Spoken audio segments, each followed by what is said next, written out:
a podcast about the game of life and the hero's journey we all experience.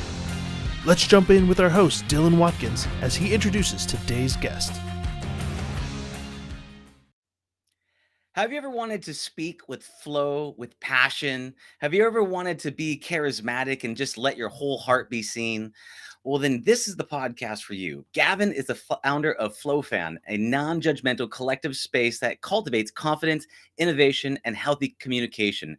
Through this methodology, Gavin has united families, inspired new career paths, and has helped individuals with excessive social anxiety become more proficient public speakers. Originally an in-person experience, with the unforeseen blessing of the pandemic, FlowFam has pivoted into a virtual experience, touching the lives of people from 18 different countries, from children as young as 10 to 71 years of age. So without any delay, I'd like to welcome my friend, Gavin. What up? What's up? Konnichiwa. So good to be on your podcast, bro.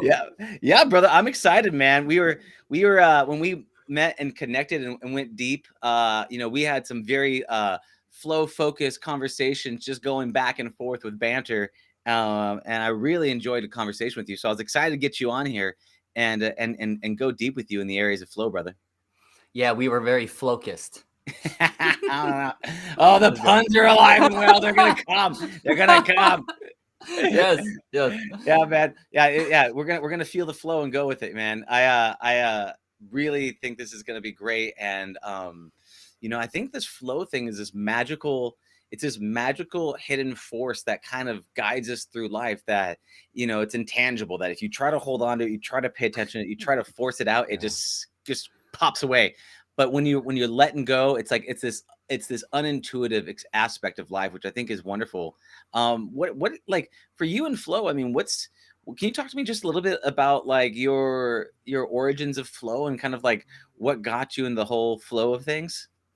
I think, really what kind of got me in the flow of things was, well, actually one is that back when I was actually getting certified as a coach in 2016, I had a coaching friend in module 3 with me named Denise. And then she just was, I don't know if she saw some of my videos or certain things. She's like, have you ever been to Agape before? I'm like, no, but I heard about it. And then she was mentioning like, well, I think that you should check it out. And the main reason is not for the spiritual doctrine itself, but because of Michael Beckwith. There's something about him that when he speaks, it's like he is this channel where it's just this extemporaneous kind of expression that's flowing out of him. And it's quite similar to the way that I experience you when you get into that space. And little did I know, the more that I got into it, I learned about flow state, the optimal state of consciousness, where we feel our best and we perform our best, right? Mihaly Csikszentmihalyi into Stephen Kotler. And then the more I got into that, the more it started making sense that, wow, this is the exact state that I get into. Wow, there are flow triggers. Wow, there are group flow triggers. And then that's when this whole rabbit hole just started opening up. Oh, it's beautiful. I haven't been to Agape. I've heard people talk about it a little bit. I'd love to learn a little bit more about that, just so I can understand, because I've heard it come up a couple of times. But just to dial back, for anybody that doesn't know, Mihaly Csikszentmihalyi, that is the guy who originally discovered flow in the 1970s, something like that, back in the day. And he realized that there was this thing where if you're on this flow path where things, that are too intense or too critical causes anxiety, too low causes this boredom and anxiety. And then there's also these flow cycles that go around in cycles of rest, recovery, performance, and cycles. So, and then Stephen Kotler and Jamie Wheel are the more modernized versions of that, where they've taken it and they've kind of condensed it and they've found all of these different types of like flow pieces. So I want to kind of, for you, someone who's gone over it, who knows it, who lives it, who's a piece of it, I think it's important. But I know, so there's also gonna be some people that listen to this go, what the hell is flow? Who's Mihaly Csikszentmihalyi? What is that? I want to kind of touch on that. So is there any other pieces of flow that you want to just like talk about before we talk about Agape?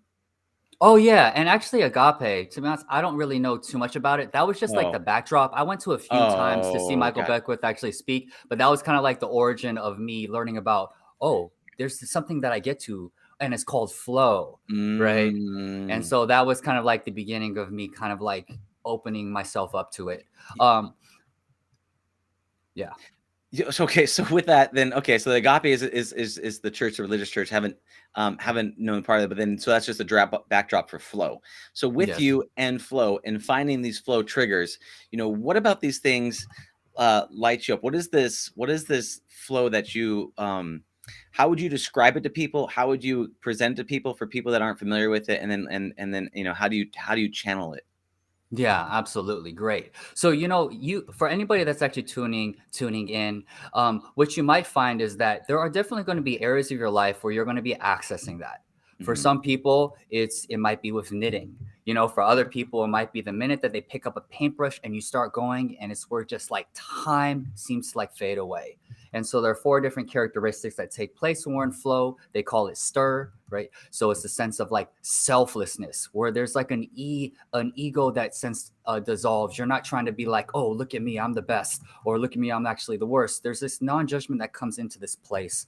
There's a sense of timelessness where it seems illusory. Time can feel like it's being bent, where it can seem long. It can seem 3 hours can seem like 30 minutes.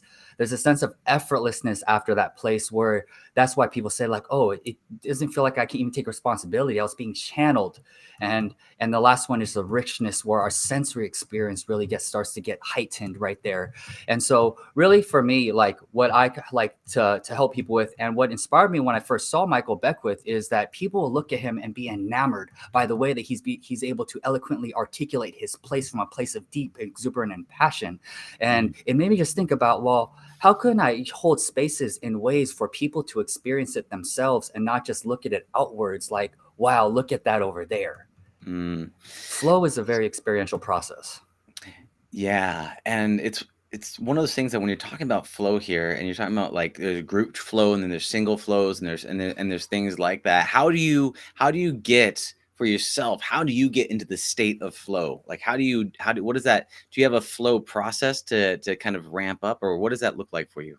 Well, I do believe that, they call like flow state is really right. This optimal state of consciousness where we feel our best and we do our best. It's this Mhm. constant dance between discipline, right, and actually learning how to let go. But so for it, inside of this, it does require whatever you want to get more flow, experience more flow into. For me, it's about voice. How can you just articulate and learn how to dance in the moment with whatever's there? That's just kind of like my jazz. And I like to bring that inside with musicality right there. So the discipline part is an important piece because discipline helps to build skill. Mhm. In flow, there might be this myth like, you that in order to flow, all you gotta do is let go and you can get into it. Yeah, I mean, yeah, but like the more that skilled you are at something, the easier it will be to get into flow. So I just want to demystify that for anybody, like where the higher your skill level in a given activity, the easier it will be to get into flow right there, because there's something called the skills challenge ratio, right? And this relates to the first phase of flow. There's actually 4 phases, right? You have it's called SRFR, surfer. You learn to ride the wave of flow. The S is called struggle, right? And so struggle, why it's there is because when you're learning anything new, actually that activity or that thing that you're trying to get better at it's going to tends to be a little more difficult than what you're capable of. And so that's where we encounter the sense of, oh, this is hard. Oh, I feel like I'm actually struggling. And so that's where the deliberate practice actually comes in, actually focusing on the craft, talking to people, asking questions. Why I probably am getting better at flow is because I coach. So I'm constantly holding space and learning how to dance, even when I have an agenda in mind. I can't be too married to how it looks like, right? That's Mhm. where the surrender comes into play, right there. Mhm. Mhm.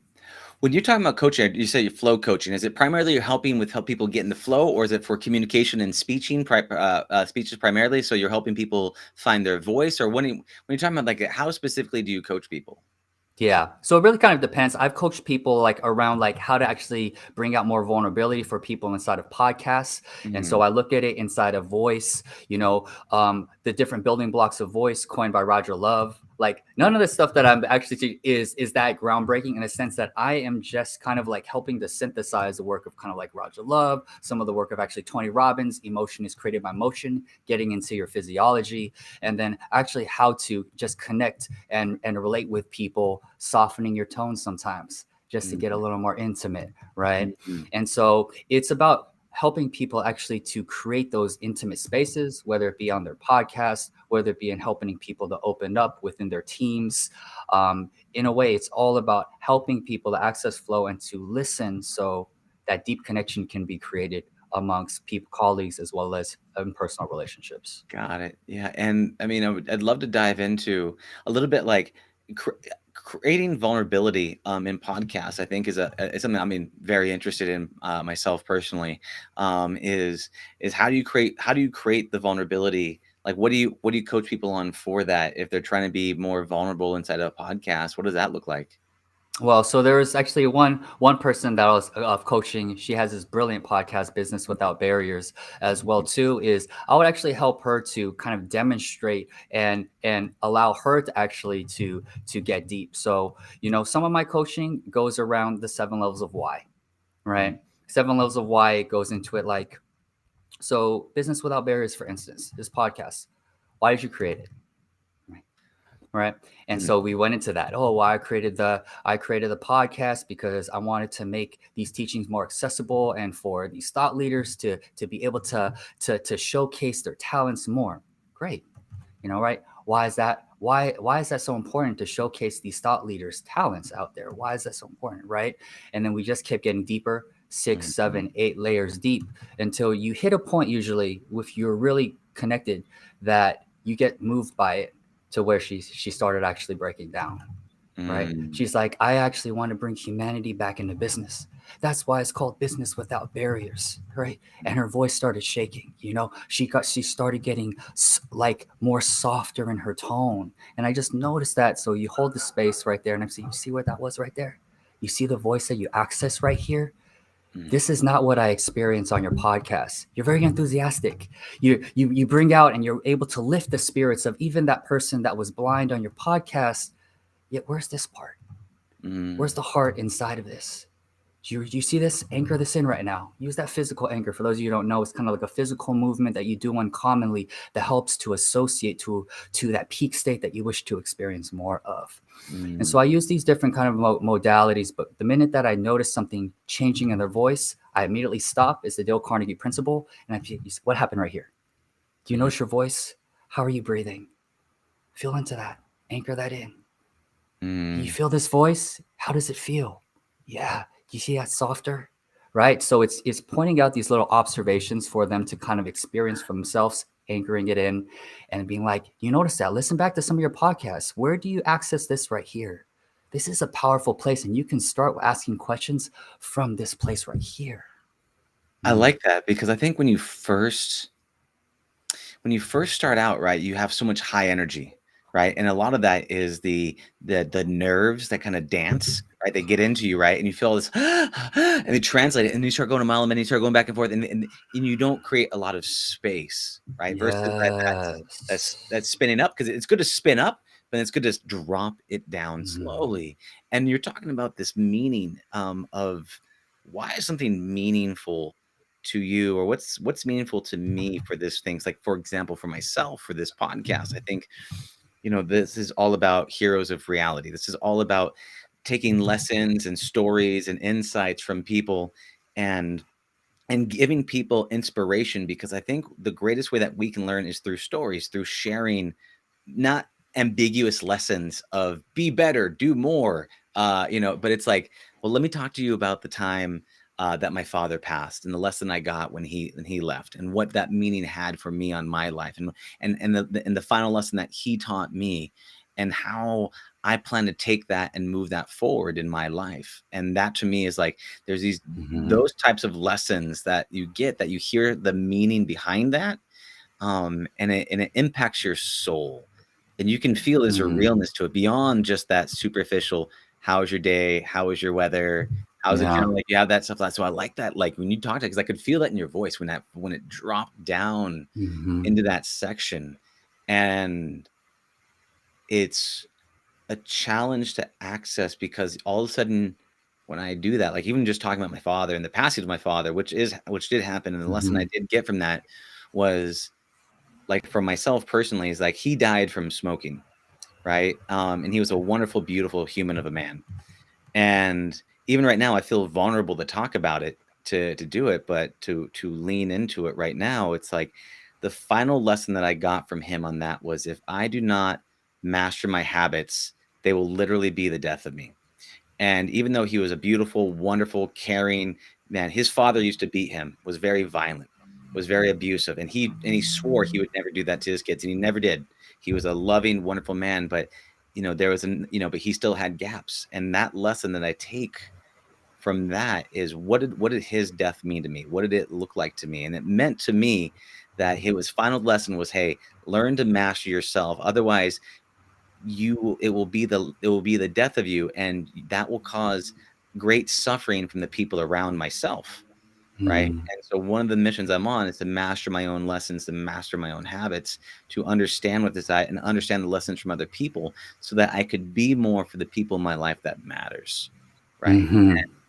And even that right now makes me very uncomfortable to talk about, makes me very uncomfortable to mention. But for myself personally, I think that's what we all want, the connections, but we all are afraid to be vulnerable. And it's a struggle to get past that point. And I love what you did, is you got to a really deep heart of the matter with the why, which made me think of the why exercise that led me to the story of my father. And so that's what triggered that thought process. Yes. When you're doing this, right, and this is my thought, like, and you're doing the 7 layers of why and things like that. Have you seen people like freeze up? Have you seen people get to a point where they stumble? Like, how do you get them to take that gap where you understand that there's this moment of vulnerability, that they got to take this leap across, right? They got to be vulnerable. They've got to put themselves out there. They've got to feel it and be felt. How do you get people to maybe open up and be vulnerable when they're not? I love that. There's so many things that came up in your saying, but I'll address that question actually. So remember everybody, I appreciate all y'all for tuning in for this, because this is awesome right here. Because what we're referring to is actually the flow cycle, everyone. Remember we talked about struggle, okay? So struggle is actually it just seems like it's hard. We're very prefrontal. We're very trying to like think ahead, or it's like, oh, this is not really making sense. Oh, I'm on this podcast. What's really going to happen? I don't know how to answer this question. All these different things come out. Now, when somebody, say, for instance, is going through the 7 levels of why, for instance, and any of you can do this for any endeavor that you really want to you want to create in your life and you want to get to, you can do this for yourself. It's a lot more powerful when you have somebody there that's kind of like letting you know why, and they repeat the statement of what you just said and why is it so important for you too, and you fill in that blank and getting to 7 levels deep. Now, when somebody's struggling with it, that's where the second phase can be really helpful, and that's release. Right? Release, what that could actually involve in sometimes is actually just like kind of taking deep breaths. Now, I don't even have to have the other person to really necessarily take a deep breath. I can just do it by virtue of demonstration. Yeah. I feel the need to do the same thing. Right. And letting it breathe, just letting it breathe, letting the space breathe a little bit. And that's kind of like one way, because some people, they get their engines revved up. It has happened to me too, where I get anxious, and usually anxious is accompanied by a faster heart rate, which is regulated by the breathing. And when we get to someone to calm down or relax more, they can get into release more. Another way too could just be about completely changing the subject. Hey, what did you eat for breakfast today? They don't even know what's going on, but all right, it's a pattern interrupt. It's very effective. It's a pattern. What are you talking about? Oh, I'm just so curious. What did you eat for breakfast today? Right. Okay. Anyways, let's just shake it out a little bit, right? You're shaking up, you're scratching the record a little bit. And it's like, so what we're doing right here is we're getting into the 7 levels of why, and maybe I might break it down a little more what happened, right? What we hit a little wall. There's nothing wrong with this. There's nothing wrong with this, right? That's actually part of the struggle, and can use the flow cycle as a way. There's nothing wrong. You're in the first phase, baby. You're in the first phase right here. So what do? We relax. And don't think that this is just applicable in this moment right here. This is applicable anytime you find yourself in the struggle. How long have you been in the struggle for? 20 minutes. Pomodoro, let it ring and go for a walk a little bit. This is where shower moments happen. This is where light bulb moments happen right now in the release. Sometimes it happens in the last R, which is the recovery stage. Flow state is the third phase. But let's not forget that actually half of the flow cycle is ebb. It doesn't feel like we're in flow, right? But ain't that life? Ain't that a part of life? And I think it's such a beautiful thing. So I use release, I use pattern interrupt to help them, and I return back to it. And more often than not, sometimes they'd have to go into another session, right? But more often than not, they're able to access a couple levels deeper actually afterwards. But sometimes it just takes flipping the pattern up. I love that. And one thing is like there's the kind of we very much want progress, right? I need progress. I'm going to get this progress. I'm going to make this thing happen. And you go grind. I want to be able to get from here to here. And if I don't get from here, I'm mad, I'm angry, I'm frustrated, whatever the thing might be. And one thing that you did that I thought was really cool is you settle into it. You don't fight it, but you're going with it, right? And you say, okay, this is a stop. I'm not going to fight it. I'm just going to settle into it. I'm going to shake things up. I'm going to move through. I'm going to feel good. It's all good. We got this. We're going to keep moving forward, right? Because you're still going to get there. And even though you feel like you're not making progress because you're ebbing back, you are making progress by just settling into it, not fighting it, and just waiting for your time to move forward, waiting for that time to get back on that wagon. I really like that because I think for myself personally, there was a lot of like frustrations and things where like, I've got to make progress. If I don't make progress, then everything's wrong. Whatever my insert, I don't feel good about blah, blah, blah. Right. So I love Right. that the Ibn flow. Can you talk to me about like how you personally, do you have an example that you can think of in your own life that you personally were struggling in a situation you felt like you were being, you had Yeah. a block of flow and then how do you unblock yourself and stuff like that? Well, here's actually one right Yeah. now. Yeah. Before FlowFam, so this is the movement that I founded everybody, right? That we're kind of like getting into about teaching people that have access flow. It was called FlowMasters. Okay. It was called FlowMasters previously.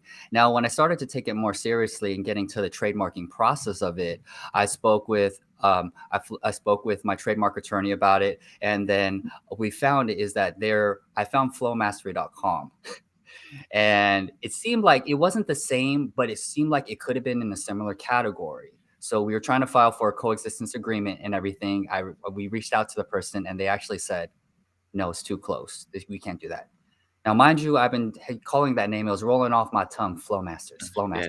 Flickety Flowmasters, like for 3 years.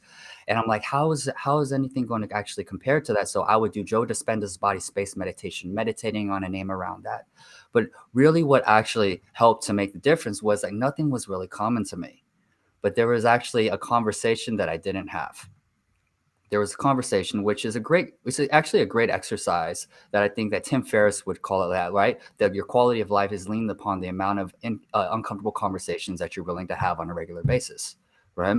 And so it just hit like, wow, I'm kind of incomplete with this person because there's some type of disagree or there's some type of thing where I think she likes me, but like I'm not the same way. And so there's a miscommunication, there's a misunderstanding that's taking place. And so I ended up I didn't think I had anything to do with it. Right. So what am I doing? But I'm addressing something that's outside of what I think is this realm. We ended up having a conversation. It was so messy, bro. If anybody, sometimes you have to address these conversations with people that are of the opposite sex, where there's tension or kind of romantic tension that could be there. It can actually get messy, especially when emotions are involved. But just taking the time of in coaching, you have to learn to acknowledge the emotion.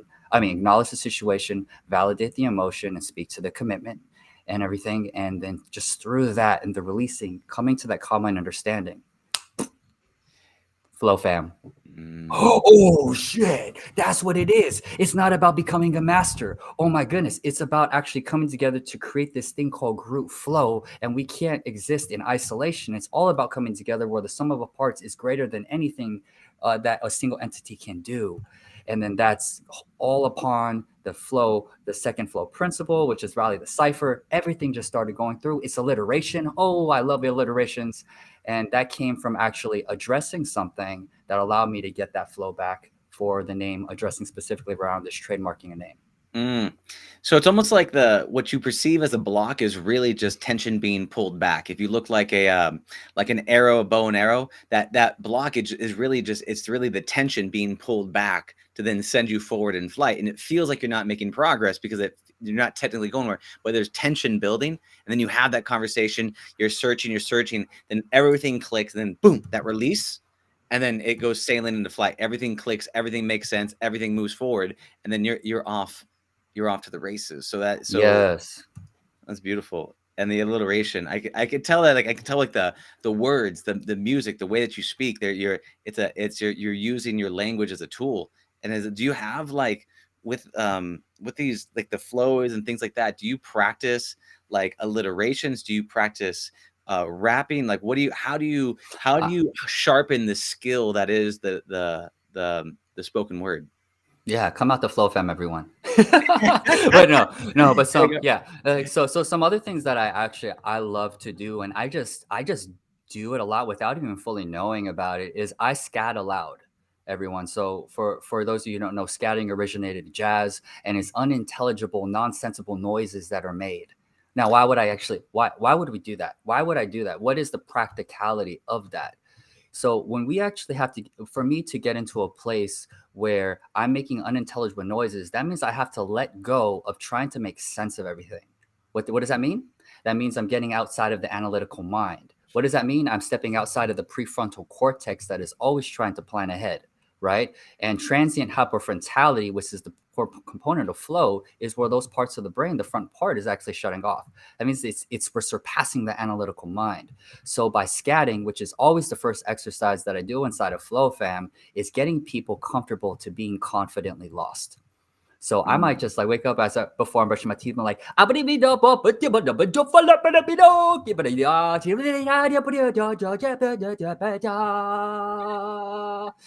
It sounds hilarious, right? Yeah. I'm disrupting my pattern. You know what I mean? I'm getting outside of the analytical mind. I'm bringing playfulness into this. I am being confidently lost. How can you like try to be depressed when you're doing that? Like try to be sad when you're doing that. Flow state is a state. It is a state. It's an optimal state. So by using the scatting, it gets me out of my analytical mind, and it's a great way to pattern interrupt. All psychology's forms of counseling will use a pattern interrupt in order to disrupt a person talking about their wife or talking about something where they're diffusing responsibility by using some type of way to disrupt a pattern. And I like to do it playfully, because why not gamify life more, y'all? Oh, 100%. Gamifying life is amazing because it makes it much more.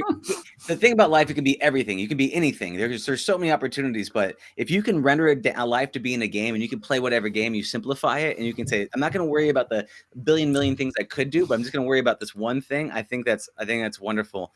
It's so funny. So scatting, right? I got some comments coming. We're going to take a look at that in a second, but I want to talk about this. You're talking about scatting, right? So scatting, I've never tried it. It's where I make noises, unintelligible noises with my mouth, and then you just kind of get you moving. So like you were talking like something like that. Is that okay? Yeah. Yes, pretty much. And what you're doing is actually scatting, because you're doing it to a rhythm. Now, unintelligible noises without a rhythm is kind of like gibberish. That's cool too, right? Because we don't really have a beat right now. But the way that I look at it, I just think that like, life is music.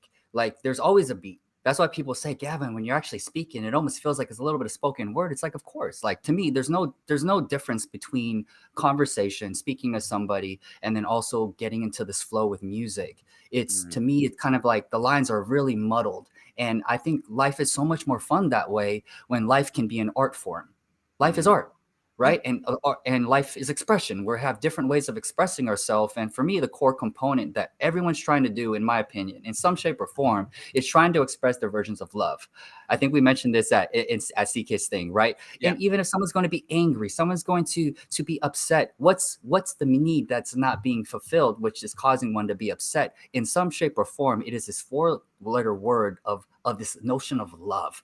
I think we're trying to give love. We're trying to receive love. We didn't feel like we've got enough love. So even underneath anger, it's love.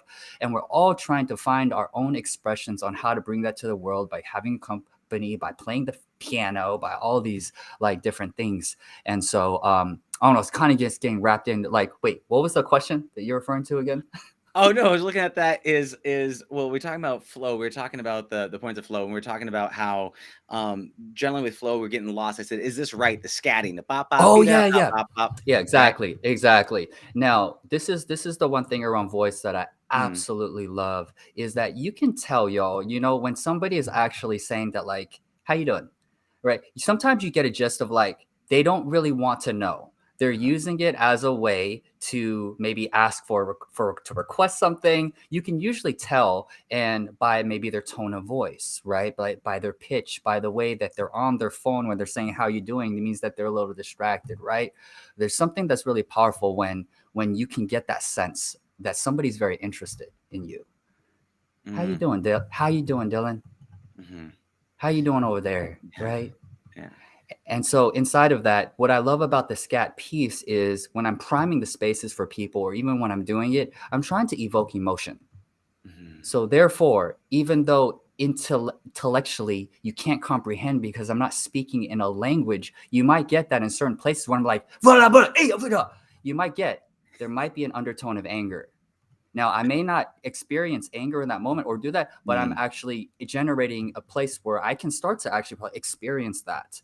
Now, Mm. that's what gets when people get into lower places where they're like, and when Dylan, when you were speaking about actually your your father right there, it reminded me of actually my auntie Isoya. My auntie Isoya, when I was living in Japan, she was diagnosed bipolar schizophrenic, and she actually died, and I couldn't go to her funeral. And it was at that time that I was in Japan. There was nothing I can do. That when I came back, after I ended a relationship that was tumultuous and I finished this Toastmasters speech, I drove home and I decided that I didn't want to spend another day without learning something deeply about my parents, and I interviewed them. Now I'm getting deep, but as you can see, just my tone is probably a little softer. Yeah. It's not, it's a little softer. It's like leaning in a little bit. I'm getting a little vulnerable. Usually vulnerability, deep vulnerability oftentimes is accompanied by a softer tone. Yeah. Right. It's having that soft front and being able to kind of open up and expand yourself and get into it and feel it, right? Because I can tell you when we're talking about that, and also it makes me want to lean in.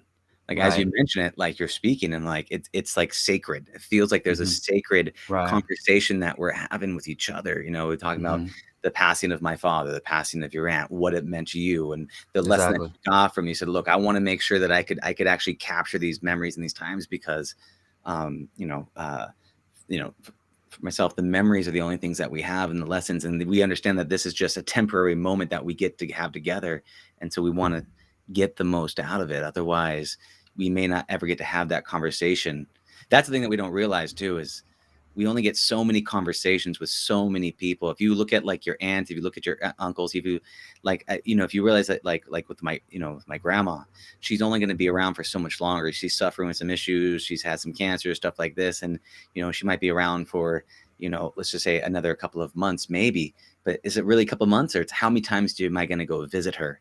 Do I get 1 more session, 3 more sessions, 10 more? How much time do I have left with her? Right. Right. And that to me, it's a very,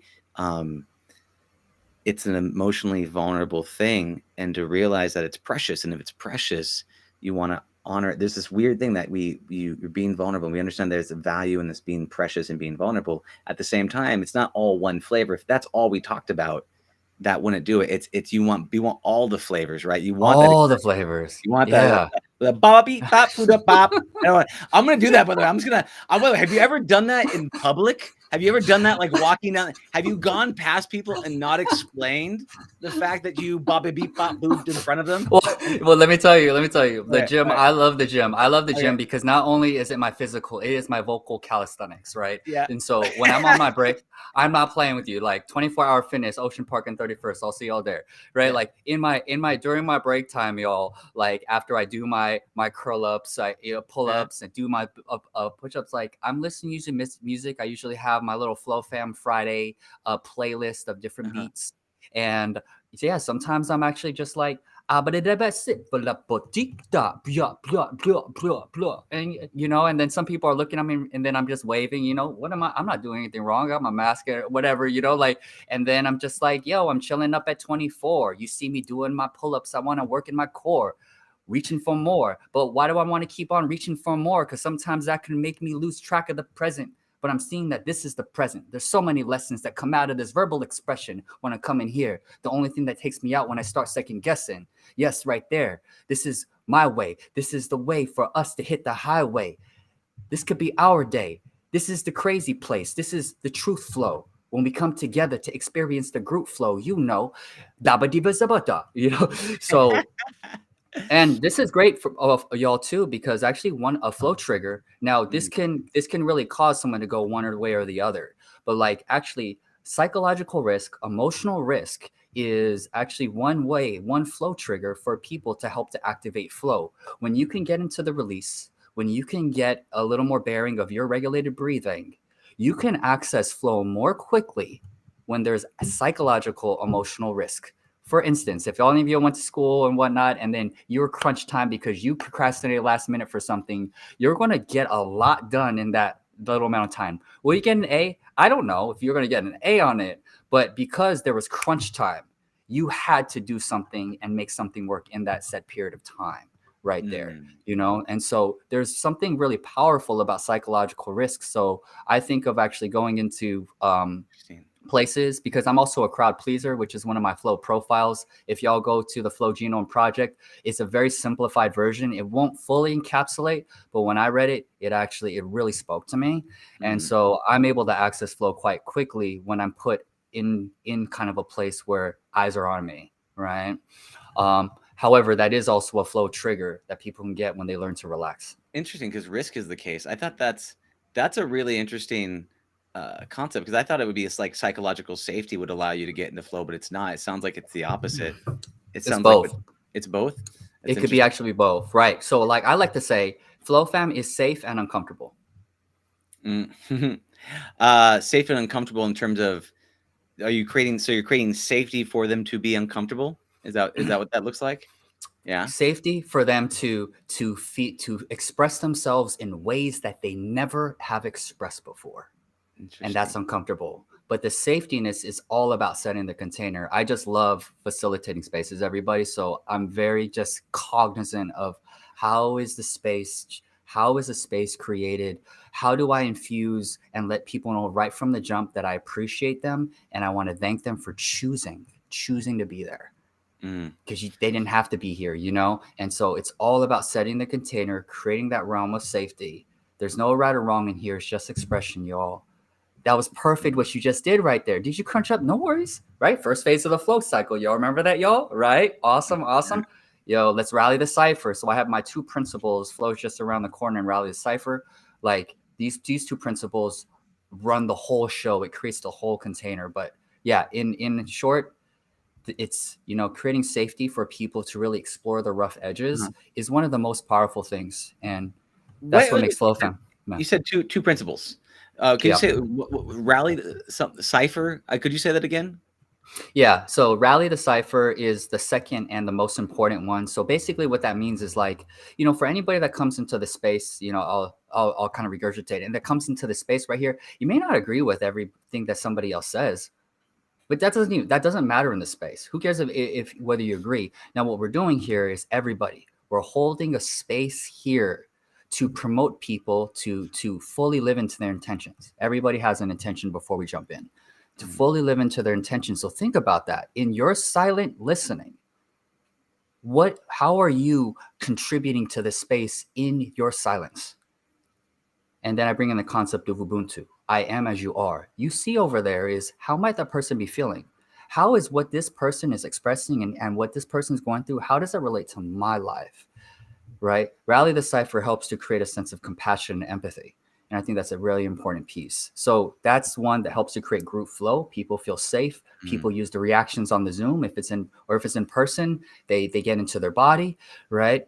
And the first one's called Flow's Just Around the Corner. Flow's Just Around a Corner appeals to the struggle phase of the flow cycle that you might second guess yourself. However, there's nothing wrong. You're not in trouble because you're in struggle. All that means is that you're in the first phase of the flow cycle. What it is just flow's just around a corner. It's a little murky. It's a little foggy, and you're trying to get to that corner. You haven't been down this corner before. You don't know how long it's going to take, but all you can do is put one step in front of the other. Follow the breadcrumbs. See if you can go a little further, because what people sometimes do is that they just very cleverly try to dish it off and popcorn it to somebody else, but they sell themselves short. They're afraid to be out in that area of unknown. They're afraid to let themselves go. They're afraid to dance on that edge. And right before they round that corner, they pull back. And so they miss out on all that opportunity, right? To put yourself on that ledge and then to say, can you tap dance on this high wire? But that whole, I do think makes sense now, looking at the whole, how risk creates flow, because all of a sudden you're like, this is important. I need to pay attention.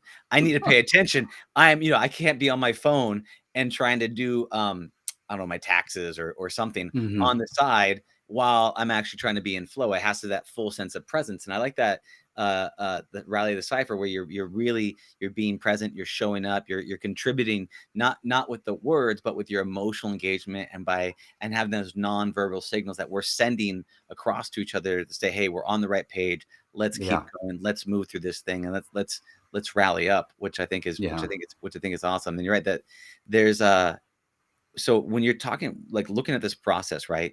And people are trying to get in their flow. People are trying to find their zone. People are trying to get up and going. They're getting to that edge. Now, are there things that you say? Because I'd love to look at the thing where people do get into that darkness, where you sometimes, I've had this happen where I'm having a conversation, I'm having a communications, and I'm all of a sudden I'm in the weeds and like, oh my God, I think I'm lost, right? Like how do you get people to keep going? How do you get them to open up? How do you get people to not close down and shut and close off their heart and cause them to retreat? Like, what do you have? Do you just say the statement flows around the corner, or do you have other modalities or systems to keep that person going? Yeah, so it depends on like what part of the journey, of the hero's journey, you can say that we're actually on. So if we're in a space where we're beyond the scatting, let's say for instance, right, and then we're actually going to sensibly express ourselves right here. I always provide a prompt, a game prompt, right? We're going to play a game right here, and we're going to do a prompt, and so the prompt is usually going to be an incomplete sentence. Right? And so the incomplete sentence is the magic, y'all. And I think that I'm a strong advocate for people is everybody having back pocket incomplete sentences. I think that it's so great for people to have. I have them all the time. Like I'm constantly thinking, like, one of the things I say is like, well, the beautiful thing about what you said is that, and I'll do that. Like, that's one of my things. And I'll find something specific to what somebody says, and then I'll tie that. Interesting that you said that. It reminds me of, right? Maybe it's like, I really want to acknowledge you for. These are all like incomplete sentences. So for instance, one prompt that I might do for people to get deeper is, what's been coming up for me is. Right. And that's the incomplete sentence. Is that, and I want to acknowledge, Bruce has gotten a bunch of comments in here that I want to touch on. One, he talked about FlowMasters sounds too much like a plumbing supply company. That's fair, Bruce. That does sound like a place. It sounds like a FlowMasters. We keep you regular. Like, actually, Bruce, you want to know something? FlowMasters is actually also, this wouldn't have been any type of like legal issues, but they make like guzzlers or like mufflers for vehicles. So you were pretty close. Okay, so it is a thing. And then one thing is, it's like, it sounds like Cards Against Humanity, which you're talking about the incomplete sentences. Have you ever thought, are there any flow cards or anything? Here, we'll pop up his little comment here. Is it Cards Against Humanity? Is there any flow cards like this? Do you have any kinds of actual physical prompts?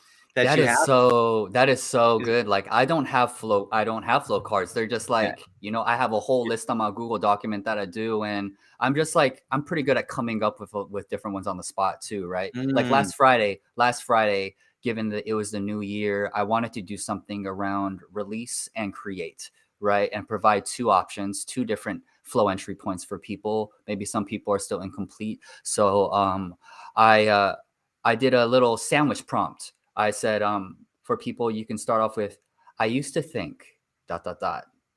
And then, but now I see that. Oh, okay. Yeah. So now if somebody's going to get stuck, right? If someone's going to get stuck, they can always go back to, I used to think, I used to think. Now this allows them the opportunity too, as well, to I used to think that, and they just start to elaborate on this, right? But then they can always go back to the structured freedom of the prompt. And I think there's something that's really powerful about it. And if you listen to people when they speak, without knowing it, they have their own little habits of how they start conversations or how they follow up and respond to conversations, right? Some people say, so much so that, my friend says that a lot, right? By virtue of that, my other friend says that a lot. And I started saying, but we'll notice that we have it without even knowing. Why not consciously plant these incomplete sentences? But that's a great idea, Dylan, about like, there should be some cards. It's not me. That's on Bruce. Bruce, that's a great Oh. idea, man. Feel free to jump. Bruce, yeah. Yeah, Sure. appreciate the Cards Against Humanity concept here. We'll maybe make a little FlowFam 52 deck card flow thing that we got going on that people can kind of go through and have games and experiences, because getting that social comfortability, being comfortable, being uncomfortable, and getting that stuff out there and putting yourself out there, you really do. Like, anytime you can train your system for that. I had someone on recently that was going from underconfident to super bold, which talking about making that comfortable, which was his thing, was just smiling at people and waiting for someone not to smile back, because he says you should count the times they don't smile, because you want to get those little micro rejections. You want to kind of like build up that tolerance, so you don't have what I call paper armor, something that can easily be poked through. You're like, oh, I'm strong, but then someone goes and you go, ah, right? You want to be able to deal with it and go on it. And so for me, when you're talking about these prompts, like, I used to think it was so terrifying to get on a podcast and have a conversation and communications and talk about these things and go into a situation where we have nothing planned. Me and you aren't going back and forth. We don't have any of this stuff figured out, but now I know, but by showing up and going through it, that we're strengthening our talking muscles, we're strengthening our ability to be comfortable in these uncomfortable situations, and having faith in my ability to just pull shit out of my butt. Just whoop, here's a thing. Let's have a conversation about it. And that's kind of like improv. We are having a dance back and forth, and what we're doing is improving. And so I love these tactics and these systems. And I think about my cadences of the things that I bring up, things that I say is like, that's really interesting, when there's something that you bring up that's really valuable. And I always segue into like, well, let me ask you this. And I don't do it intentionally, but now that you say it, it's one of those things that I'm thinking about. I'm like, that's really interesting. Let me ask you this. I'm processing and I'm, regurgitating it back to the passes. And I like that ebb and flow, because you're saying, I used to think this, but now I think this. It's that ebb and flow of processing, and then, it's like here's the story. Now here's the lesson, right? I used to think this of the story, and now here's the lesson. Do you have other exercises like this that you're talking about, these flow prompts? Are there other things that maybe people that watching this can walk away and practice some flow communication? Yeah. I mean, this is a great, in a way, this could be very related to authentic relating in a way, right? So when you have other people, it's really fun. One that's a really common one that I'm sure a lot of you would be like, this is nothing new, but you can go really deep with somebody, is that if you really knew me, you would know that. If you really knew me, you would know that. And that's the blank. Yeah. Oh, you do this for dates? Do you do this on dating? Is this how you get to go know girls? Is this well, you want to know what? You all know, FlowFam is a great way. It's a great way to get people to open up. And when people open up, they sometimes like different emotions come up. So it is part of my bullshit. It's part of bullshit. Well, I'm thinking that there's so much terror that comes to talking to people, right? Whether you're talking to people in business or the opposite sex or any of those types of things, there's this great fear that people want to be seen, but also people want to be accepted, right? There's both pieces of these equations, right? And so you're like, but you also, people I think often live lives of quiet desperation. I know I've had that where I wish people could hear my voice, but I was afraid to speak it. So that's why I'm looking at this like, if you would really know me, you would know this. And I like that. I like that as an opening statement. So if I was to kind of look at that, if I said for me, so if you really knew me, you'd really know that I value connection. But I also consider myself to be an introvert. Whether anybody believes it or not, I am actually an introvert, that I love deep connections one-on-ones, but you put me in a large crowd of people, a lot of energy, a lot of stuff. It's very overwhelming. It takes my energy away, but you put me in a one-on-one deep connection with somebody, and this lights me up. This walks away, lights me away. So if you really knew me, you would know that. Just taking that prompt and running with it. I like it. Well, what else? I mean, you could go really deep, right? Like, I mean, it depends on how deep people are willing to go. If you really knew me, then you would know that I used to have a lot of big self-esteem issues. A couple of years ago, I was in my first interracial relationship with a woman, and then I just thought that I wasn't packed big enough down there. And a lot of different things came up. I actually saw a sex therapist the first time, a couple of years ago, because I thought that there was something really deep, and there wasn't that much physical attraction there, and there was also self-esteem issues that I had to own up to. And if you really knew me, you would know that. That's a part of my human journey, right? If you really knew me, you would know that I was really shy growing up, but I'm so grateful for being shy because that equipped me with the observational skills that I now have, and now a purpose to want to empower people and that don't feel like they have voices worthy being of expressed. And so your pain can actually transform into a purpose, and it is that pain that also translates into a deep compassion for a very specific kind of person. And so never discount your pain, right? And so that opens up a whole treasure trove of jewels of openness. And when people can recognize and feel what I believe is called I call the paradox of being human, which is like, we all have our own unique fingerprints. We all are unique in different ways, where I love coaching, I love public speaking, and I love flow. And FlowFam is one of those little offerings that I have that kind of intermingles all of them. We all have our own little idiosyncrasies. I'm obsessive compulsive. I know where every single thing is in my place because everything has a designated place. And it also drives me crazy because if I'm in a disorganized place, I can't focus, right? So, so there's the unique aspect. But the other side of the paradox is that we're so relatable. Who doesn't know what it's like to feel disappointed? Who doesn't know what it's like to feel like they're not loved in a certain area of their life because they got heartbroken? And so FlowFam helps to illustrate that and to humanize it, where I'm purple, this person's black, this person believes this person believes that, but we all been disappointed before. That's one thing I really like about that. Jumping on that note, what you're talking about this, and Bruce, I'm gonna get your question in just a second. Yes, Bruce. But I want to talk about this. Why do people so deeply want connections but are afraid of being vulnerable? And why are people, while everybody finds when you hear a painful lesson that someone got from the situation, like, the loss of someone that you care about, or being insecure about being a man and all of that brings is the fact that we don't want to be alone. The fact that we feel everybody else has got their shit figured out. Everybody else is on the point. Everybody else knows their stuff. And I'm the only one that has anxiety. I'm the only one that has fear. I'm the only one that has doubts. I'm the only one that is insecure with my manhood, whatever those things are. But then when we hear that, we're like, fuck, you're right. No. That is true.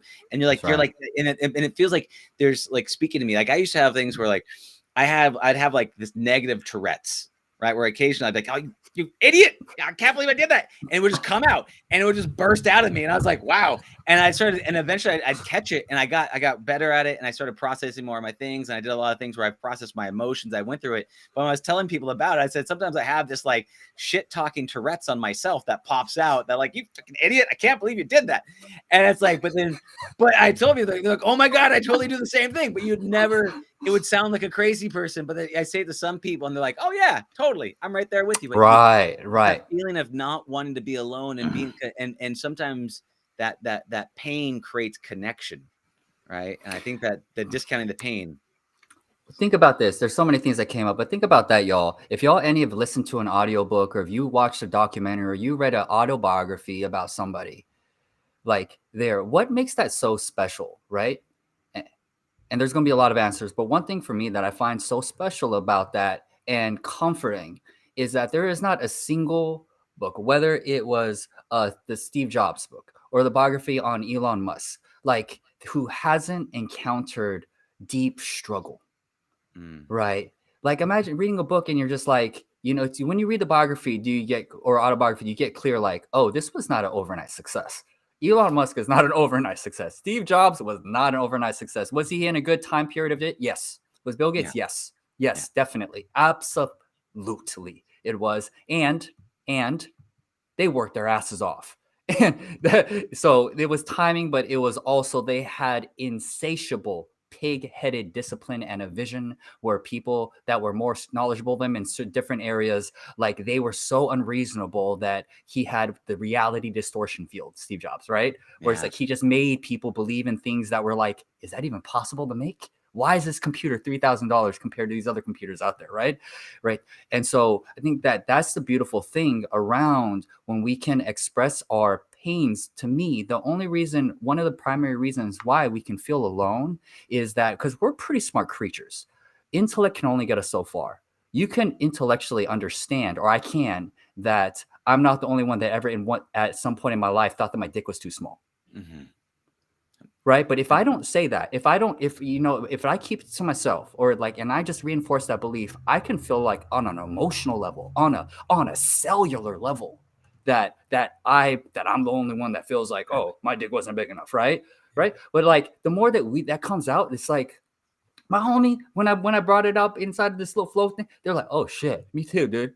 It's like, right. And it's just like humanizing. Like, would he have said that? Maybe not. He maybe not brought it out, but that's the beauty of when we share our weird. I say share your weird, find your weird, right? Because there's going to be certain people out there that they're going to go search, they're going to go on YouTube and find different things, and they can find their weird. They have to actively seek it in a very passive. They have to actively passively seek it, right? And they can find it. But like through us, when we share our stuff, we are susceptible to things. People that are like, ugh, or I don't know about that. But what that does is that weird, we sharing our stuff can make other people out there feel like we're not alone. And whenever I do that, and I express those inside of the spaces, and I put myself at issue as a way of, I want y'all, if any of y'all out there know, I want y'all to know, like, if y'all feeling a similar way, y'all ain't alone. Y'all ain't alone out there. And that is incredibly, incredibly powerful, because there's so many people that are so smart intellectually getting that they're not alone, but emotionally they feel it. Yeah. And I think No. the Bruce puts, Bruce, you say the pain shows that you're still alive, shows you that you're still here, which is I think that's right. And I think often as men, and I can't speak for women, is that so many times that we don't want to show weakness. We don't want to be the hindrance. We don't want to hold people back. We don't want to be the weak one in our tribe. And so a lot of times we only get generally like two emotions. We get good or pissed off. I'm allowed to be good, or I'm allowed to be pissed off. How's everything? It's good. I'm okay. Or I'm pissed. But that's really the range of emotions, generally speaking, that we think we're allowed to have, when really, like, just because we're guys doesn't mean we don't feel, doesn't mean we don't sad, we don't feel like shame or guilt, we feel like we're not good enough, and because we feel like we are often judged for not who we are but what we can provide.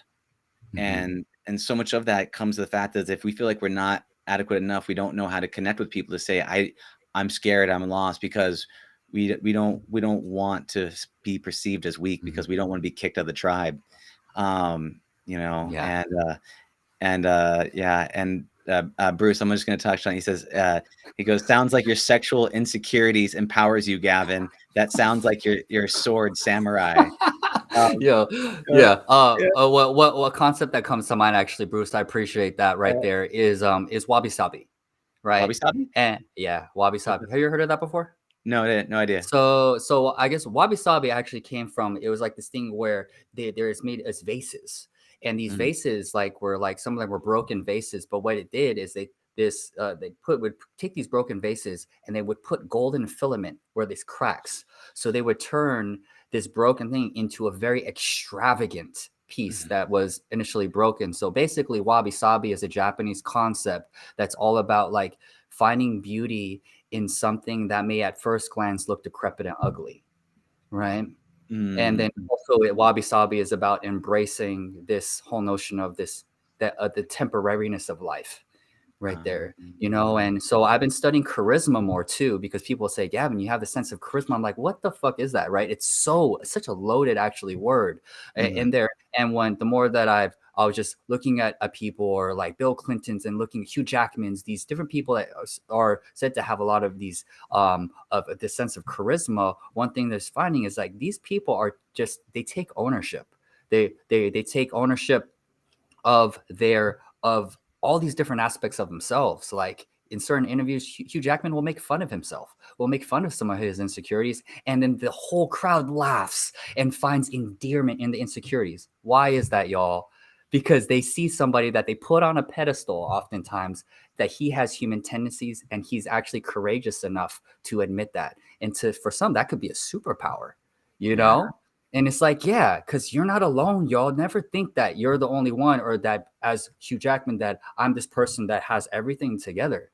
Why do you think I went to Tony Robbins? Why do he said, why do you think I went to Unleash the Power Within? Because there were things that I was going through, We all need coaches. We all need guides. One last question for Gavin here, Mo, is from this is the recovery stages, right? When you're talking about the recovery stages and what do you call it, the Zimmer flow method? Do you know anything about that? What is the recovery stage? The Zimmer flow method is, Bruce, I can't speak to the Zimmer flow method. What I can speak to is like the last stage of this flow cycle, of struggle, release, flow state, and recovery. Just generally, like, this whole notion is that we can't stay in flow. Mhm. So I think of actually recovery in a way of like, how's your sleep going? Mhm. How's your sleep going after you achieve something and you feel great? Are you really quick to kind of hop onto a next goal? Because that could be a perpetual cycle in its own way, right? That could be a perpetual cycle in its own way of just hopping to the next thing, trying to find that next flow mountain right there. Did you actually sit and like be with like, oh wow, what did I learn from this? What are some discoveries that I get? That can be a part of that recovery integration phase, right? Mhm. To me, the recovery phase allows the subconscious to do a little bit of work, Yeah. It's like Mhm. muscles being torn down. The way that you actually build them up is through the actual sleep. You tear down the muscles in the activity phase. The recovery is what's building it up. So the recovery is what's building up that flow muscle. You talked about the flow mountains, and I want to get to this. What is your holy grail with the FlowFam? What is your holy grail with this stuff? Do you have an end game for this, for what you're creating with this FlowFam? I want FlowFam to be kind of like, what I see it is like, it's a modality for people. Mhm. People have come into FlowFam and they're like, oh my God, this is so great. And then now it's a part of their coaching. It's a part of their coaching modality, right? I could see this as being a part of people that are really trying to open up inside of a group facilitation space, that they use part of the FlowFam process in order to open people really up before getting deep, right? Or I can see this like using this as a way of opening up kids in classrooms. So I'm seeing this kind of like, it's a modality that can be inserted in these different industries, especially around groups. So that's one. Another one too that I wanted to help to spear is the spearhead, is to bring together how flow through vocal flow is actually healing, how it can help to heal grief, how it can actually help to heal people from some of these insecurities that they have to want to share themselves more online. And it's made an incredible difference for me. Rest in peace to my homie Valdez, when he got murdered last year. And getting in this FlowFam process, it immediately took me out of the shock phase into anger, then into sadness, and then into a deep sense of love. And that, like, in that way, like, I'm a testament to just the way of being able to allow ourselves to speak honestly as a tool to get into flow state can actually help to move people out of grief. And So are you saying that what happened with Valdez, and I'm sorry to hear that, what you're saying, that you use flow to get out of grief? Is that what you're saying yeah, that you did? Yeah. I did. How did I did. Yeah, Yeah. yeah. And I know Yeah. we can only speak for ourselves, but like, how did you use it to get out of grief? Like, what did that look like for you? Music. Mhm. And I brought the prompt in. I've done this two other people and their fathers. They've been able to transform their grief more through the loss of their fathers as well. It's using kind of like prompts, or they're just talking about it, right? I used what's been coming up for me, Mm. the prompt, right? So the What's been music and the coming up? prompts. Yeah. Oh, what's been coming Yes. to me as a prompt? Okay. What's as a prompt, and music as an emotional guide. Mm. Now, because what is shock? Like, to get in shock is that it's not really experiencing this sense of grief, right? This kind of deep seated kind of like emotional state right here. So when music has this magical way of actually allowing people to get in touch with their emotions. And I love two different types of tracks that I found to be very helpful, whether people like this kind of music or not, is ambient cinematic and also lo-fi. I found those to be very effective because they're not trying to catch up to the beat. The person actually doesn't need to have any type of musical vernacular or skill in order to talk to music. And I believe that's one of the most powerful ways to teach somebody freestyle, in my mind, or how to trust themselves, is like, I'm not going to teach you how to rhyme. Have you ever heard how many people are trying to be clever, and then they're clever? They are clever at the expense of really saying something that's truthful, Mm-hmm. right? No, the foundation is truth. And when we can get to those places first, the rhymes are going to come after. And you just might find that you will accidentally also rhyme in this process of flow. But we never start with the rhyme, we start with the truth. And so, So you find the meaning, you find the message, you find the purpose, you find what's real for you that causes a resonation in your soul. Like something that bung, and you can feel it. And then if you rhyme, if you go on top of that, everything else, but you first figure out what are the meanings, what am I feeling, what do I want to communicate, and then you figure out how to put a bow on top of that as a and then so exactly right. That's why the scat process is so powerful, because scat is really saying what it really is to me. It's being comes first. Being comes first. Being comes first. Right? It's being, because you're not saying anything. You're not saying anything. You're not saying anything that makes sense. You're coming from a place of, but you can still feel if somebody's bringing the scat and they're bringing this, like you can probably feel their joy. You sound like you sound like the from like Despicable Me's. You know those little critters from Despicable Me's. All those characters that make all the sounds that we say, and that's the reason I think one of the reasons like we love dogs and things like that is they verbalize, but they don't actually make words, right? It's all feeling. It's all like whatever the thing might be going through. And I love that because you can feel the energy without any type of logic, right? There's no logic behind it. Yeah. And it's super interesting too. I was actually, do we have to end it soon? Maybe one final thought right here. Yeah, we're getting there. Yeah, we're going towards the end. I got two more questions for you, and then we'll. Okay. Yeah. Okay. All right. Cool. Or do you want to just ask me it then? Go ahead. Well, here's my first question then. Have you ever tried this in VR? Have you ever tried FlowFam in VR? No, I have not yet. No, I've been asked that. Like, I have not yet. No, that's like definitely a new frontier. Yeah. Okay. Absolutely. It's something we could definitely figure out. In terms of like social VR, aka the metaverse, whatever you want to call it. Yeah. No, I have not yet. That's totally new, man. Yeah, I'm excited. We'll get an application set up and we'll go through it. And we'll set it up. We'll figure out, maybe we'll try one of these times to do a FlowFam in VR, and that'd be amazing. Yeah. And roll that through for anybody that's got that. Well, maybe if you get a chance to message your groups, maybe in off time, so anybody that's a part of your community that does have a VR headset can join, just so we don't, because I know on Fridays you have a typical FlowFam, so I want to make sure they can still attend that. But then maybe we'll find another time to get you in VR. Can you imagine, what do you have experience with virtual reality, or a little bit?